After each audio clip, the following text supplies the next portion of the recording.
আসসালামু আলাইকুম। ইফতারিতে অথবা গরমের দিনে অনেকেরই পছন্দ লেবুর শরবত। আর এই লেবুর শরবতটা অনেকেই পছন্দ করেন চিনি দিয়ে খেতে।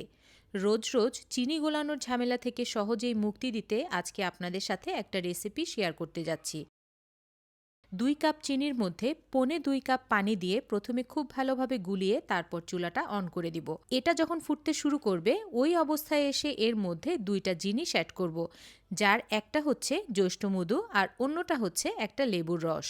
সাথে চিমটি পরিমাণ লবণ অ্যাড করে দিব। লেবুর রস চিনির শিরাটা যখন তৈরি হবে তখন এই শিরাটা জমাট বাঁধতে বাধা দিবে। খুব বেশি ঘন করার প্রয়োজন নেই, তবে আপনারা আপনাদের পছন্দ মতো ঘন করে নিতে পারবেন। যখন রং পরিবর্তন হয়ে অনেকটা আঠালো আকার ধারণ করবে ওই অবস্থায় এটাকে ঠান্ডা করে একটা বোতলে ভরে ফ্রিজে রেখে দেওয়া যাবে মাসখানেক। কোনো সমস্যা হবে না।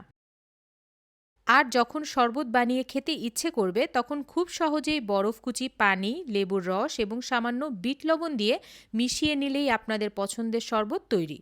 সময় বাঁচানোর জন্য কে কে এইভাবে চিনির শিরা বানিয়ে রাখেন জানাতে ভুলবেন না। ভালো থাকবেন। ধন্যবাদ।